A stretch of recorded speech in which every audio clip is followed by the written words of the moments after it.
আসসালামু আলাইকুম প্রিয় দর্শক।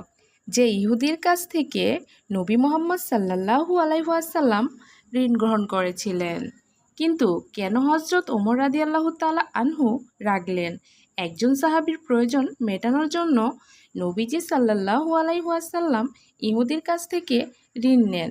ঋণ গ্রহণের সময় কথা ছিল সঠিক সময়ের মধ্যে ঋণ ফেরত দিতে হবে।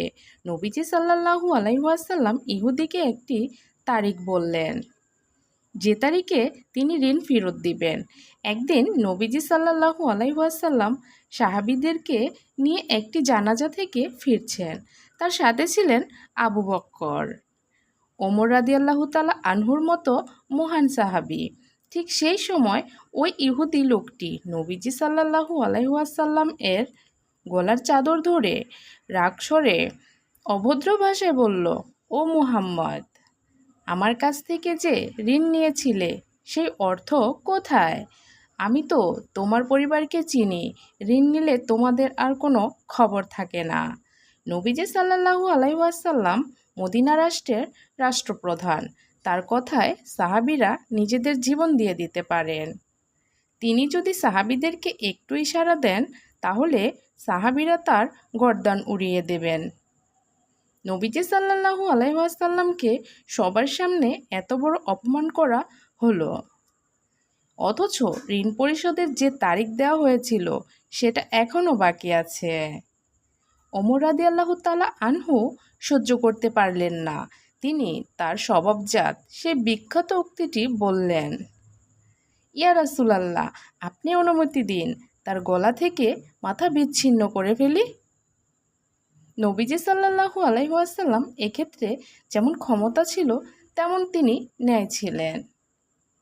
লোকটি যেভাবে মহানবী সাল্লাল্লাহু আলাইহি ওয়াসাল্লাম তার চাদর ধরে অপমান করেছে, মহানবী সাল্লাল্লাহু আলাইহি ওয়াসাল্লাম চাইলে লোকটিকে শাস্তি দিতে পারতেন, কিন্তু তিনি উল্টো ওমর ইবনুল খাত্তাবকে রাসূলুল্লাহ সাল্লাল্লাহু আলাইহি ওয়াসাল্লাম বলেন, ওমর, তোমার কাছ থেকে তো উত্তম ব্যবহার আশা করা যায়।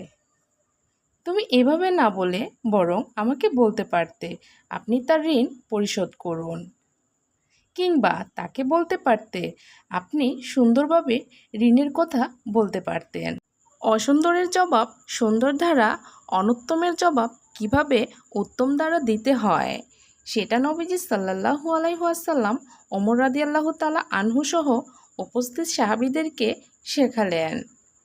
অতঃপর রাসূলুল্লাহ সাল্লাল্লাহু আলাইহি ওয়াসাল্লাম ওমর রাদিয়াল্লাহু তাআলা আনহুকে নির্দেশ দিলেন, ওমর, যাও তার সাথে এবং তাকে তার ঋণ পরিশোধের পর আরও 32 কেজি খেজুর বেশি দাও, কারণ তুমি তাকে ভয় দেখিয়েছ। ওমর রাদিয়াল্লাহু তাআলা আনহু ইহুদিকে সাথে নিয়ে গেলেন, তাকে তার প্রাপ্য ঋণ প্রদান করলেন এবং সাথে আরও 32 কেজির মতো খেজুর দিলেন। ইহুদি তো অবাক, সে একে তো সময়ের আগেই পাওনা দাবি করেছে, তার উপর সবার সামনে নবীজি সাল্লাল্লাহু আলাইহি ওয়াসাল্লামকে অপমান করেছে। তবুও নবীজি সাল্লাল্লাহু আলাইহি ওয়াসাল্লাম তাকে পাওনা দিয়ে দিলেন, সাথে দিচ্ছেন আরও 32 কেজি খেজুর। সে জিজ্ঞেস করলো, অতিরিক্ত এগুলো কেন? ওমর রাদিয়াল্লাহু তাআলা আনহু বললেন, কারণ আমি তোমাকে হুমকি দিয়েছি। সেটা কাফফারা হিসেবে নবীজি সাল্লাল্লাহু আলাইহি ওয়াসাল্লাম এগুলো দিতে বললেন। এটা শুনে লোকটি বলল, ওমর, তুমি কি জানো আমি কে? ওমর রাদিয়াল্লাহু তাআলা আনহু বললেন, না, আমি জানি না, তুমি কে? লোকটি বলল, আমি যায়েদ ইবনে সুন্নাহ। তার নাম শুনে ওমর রাদিয়াল্লাহু তাআলা আনহু চক্ষু চড়ক গাছ। যায়েদ ইবনে সুন্নাহ মদিনার সেই বিখ্যাত ইহুদি রাবাই।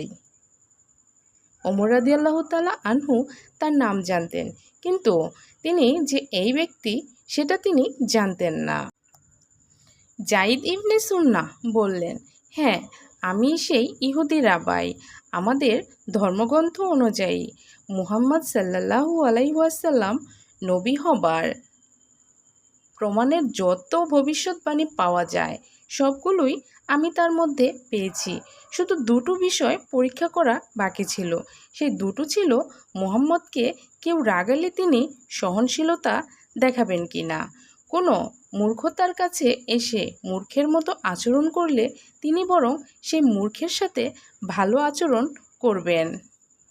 অর্থাৎ তিনি মন্দের জবাব ভালোর মাধ্যমে দিবেন, অনুত্তমের জবাব উত্তমের মাধ্যমে। যায়েদ ইবনে সুন্নাহ নবীজি সাল্লাল্লাহু আলাইহি ওয়াসাল্লাম এর মধ্যে সেই দুটো গুণও এবার দেখতে পান।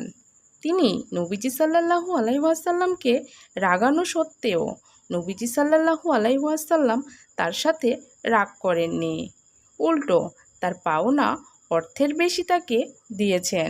এবার যায়েদ ইবনে সুন্নাহ বললেন, ও উমর, তুমি সাক্ষী থাকো, আমি আল্লাহকে আমার রব হিসেবে, ইসলামকে আমার ধর্ম হিসেবে এবং মুহাম্মদ সাল্লাল্লাহু আলাইহি ওয়াসাল্লামকে আমার নবী হিসেবে মেনে নিলাম। আমার অনেক সম্পদ আছে, আমি আমার অর্ধেক সম্পদ ইসলামের তরে দান করে দিলাম। প্রিয় দর্শক, এই ছিল আমার আজকের ভিডিওটি কেমন লাগলো কমেন্টের মাধ্যমে জানাবেন প্লিজ। ভালো লাগলে একটি লাইক দিন, আর এরকম ইসলামিকমূলক ভিডিও পেতে আমার চ্যানেলটি সাবস্ক্রাইব করে পাশে থাকা বেল আইকনটি ক্লিক করে রাখুন।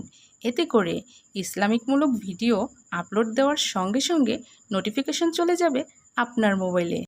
ধৈর্য ধরে ভিডিওটি দেখার জন্য অসংখ্য ধন্যবাদ। পরবর্তী ভিডিও দেখার আমন্ত্রণ জানিয়ে আজকে বিদায় নিচ্ছি। আল্লাহ হাফিজ।